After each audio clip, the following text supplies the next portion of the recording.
আল্লাহ তাআলা ডাক দিয়া বলতেছেন, মুসা তুমি আমি আল্লাহর সাথে কথা বলতে হইলে 4টা শর্তের প্রয়োজন হয়, কিন্তু আমার এমন আখিরি নবীর উম্মত যারা দুনিয়ার জমিনে আসবে, এই আখিরি নবীর উম্মতের আমি আল্লাহর সাথে কথা বলবে, একটা শর্ত তাদের লাগবে না।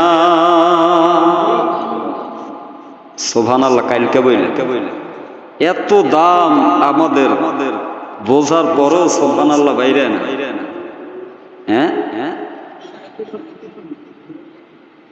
আল্লাহ তাআলা ডাক দিয়া বলতেছেন, মুসা তুমি যখন আমার সাথে কথা বলতে চাও তাহলে তোমার তুর পাহাড়ে আসতে হবে, কিন্তু আমার আখিরি নবীর উম্মত যারা দুনিয়ার জমিনে আসবে, এই উম্মতেরা আমি আল্লাহর সাথে কথা বলবে, কিন্তু তুর পাহাড়ে আসতে হবে না।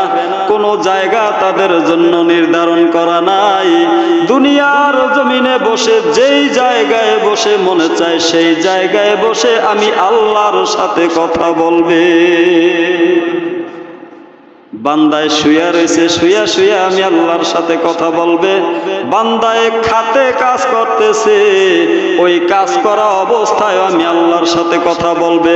বান্দা রাস্তা দিয়ে হাঁটা চলা করতেছে, হাঁটতেছে আর আমি আল্লাহর সাথে কথা বলবে। সর্বদাই আমি আল্লাহর সাথে কথা বলবে, শর্ত লাগবে না।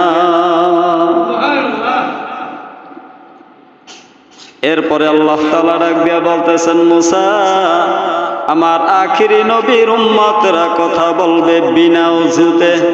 তুমি যখন আমি আল্লাহর সাথে কথা বলতে আসো তখন তোমার ওযু কইরা তারপরে আসতে হয়, কিন্তু আমার আখিরি নবীর উম্মতরা আমি আল্লাহর সাথে কথা বলবে, তার ওযু লাগবে না।